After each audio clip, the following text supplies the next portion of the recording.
தெய்வத்தின் குரல் மூன்றாம் பாகம். ஆச்சாரமும் ஆகாரமும். சமைப்பவர் பரிமாறுபவர். சமைக்கிறவர் பரிமாறுகிறவர் ஆகியவர்களுடைய சுத்தமான பிரேமையால் ஆகாரம் சாத்விகமாகிறது. தாயார், பத்தினி இவர்களுடைய கை சாப்பாடு இந்த காரணத்தால் உசந்தது என்று பொதுவாக சொல்லப்பட்டாலும் இதிலே அநேக கேள்வி வருகிறது.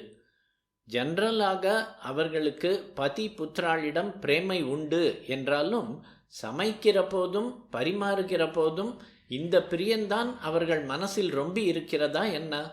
எதையாவது நினைத்து கொண்டு, யாரையாவது திட்டிக் கொண்டு, எரிச்சல் பட்டு கொண்டு, அலுத்து கொண்டு அவர்கள் சமைத்திருக்கலாம். அப்போது அதன் எஃபெக்ட் சும்மா விடுமா? கதையிலே ராஜாவும் அவனுடைய மடப்பள்ளிக்காரர்களும் பிரியத்துடனும் பக்தியுடனும் பண்ணி போட்டும் கூட சாப்பிட்டவரோ மகானா இருந்த போதிலும் அரிசி எவனிடமிருந்து ஆர்ஜிதம் செய்யப்பட்டதோ அவனுடைய திருட்டு குணம்தான் போஜனத்தில் ரிஃப்ளெக்ட் ஆயிற்று என்பதிலிருந்து நாம் இன்னும் டைரக்டாக சம்பந்தப்பட்ட சமையல்கார பரிச்சாரகர் விஷயத்தில் அவர்கள் அம்மாவாகவோ அகத்துக்காரியாகவோ இருந்தால் கூட ஜாக்கிரதை பண்ணிக்கொள்ள வேண்டும் என்றாகிறது.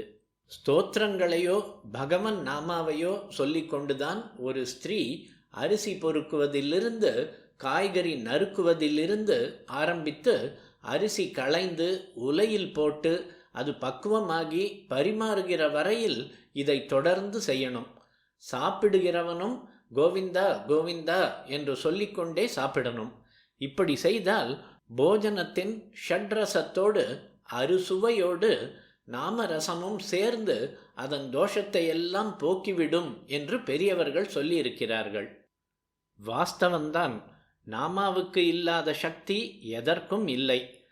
அது சர்வ பாப பரிகாரம், சகல தோஷ நிவృத்திகரம் என்பதெல்லாம் வாஸ்தவம்தான். ஆனாலும் சொல்கிறவர் எந்த அளவு கான்சன்ட்ரேஷனோடு சொல்கிறார் என்பது முக்கியமாச்சே.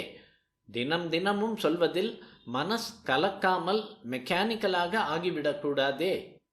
இப்படியெல்லாம் நினைத்து பார்த்தால் குழப்பமாய் இருக்கிறது. சாத்விக ஆகாரம் என்றால் கிளப், ஹோட்டல் கூடாது, கேன்டீன் கூடாது என்று சுவாமிகள் சொல்வார் என்று எதிர்பார்த்தோமானால் அவர் இன்னும் ஒரு படி மேலே போய் அகத்து மனுஷியர்கள் சமைத்து போடுவதற்கும் தோஷம் கொண்டு வந்து விட்டாரே என்று தோன்றும்.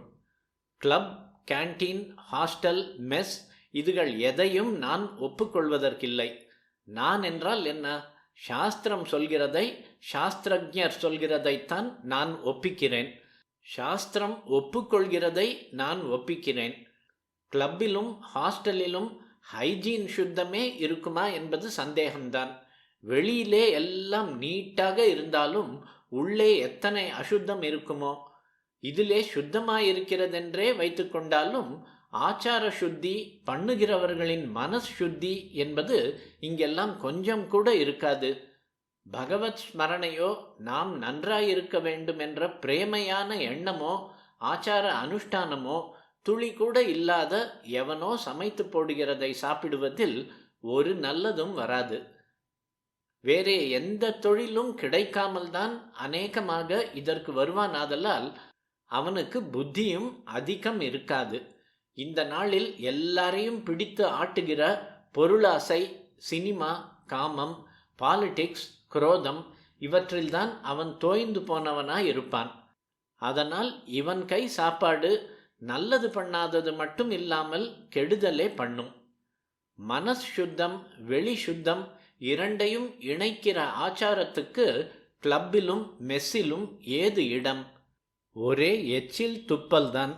தினம் ஒரு தட்டில், பல பேர் சாப்பிட்ட தட்டில் தின்னணும். கோமயம், ஷாணி போட்டு எச்சில் இடுவதை பற்றி நினைத்து பார்க்க முடியுமா? டேபிள், நாற்காலியில் உட்கார்ந்து கொண்டு பரிசேச்சனம், பிராணாகுதி பண்ணலாமா? குறிப்பு: உண்ணும் முன் அன்னத்தை தீர்த்தத்தால் அபிமந்திரித்து பிராண தேவதையர் ஐவருக்கும் அர்ப்பணம் செய்வது. பிராணாகுதிக்கு சர்வர் கவனமாக அபிகாரம் பண்ணுவானா? குறிப்பு: அன்னத்தின் மீது நெய் விடுதல். ஏதோ தின்றோம், இந்த மாம்ச பிண்டத்தை வளர்த்தோம், ஜிஹ்வா சாப்பல்யத்தை, நாக்கின் சபலங்களை அதனால் தீர்த்து கொண்டோம் என்றால் சாஸ்திர விதி எதுவும் வேண்டாம். ஆனால் இதற்காகவா ஈஸ்வரன் 6 அறிவுள்ள மனுஷனாக நம்மை படைத்திருப்பது? இப்படித்தான் என்றால் மிருக சிருஷ்டியோடையே நிறுத்தி கொண்டிருக்கலாமே.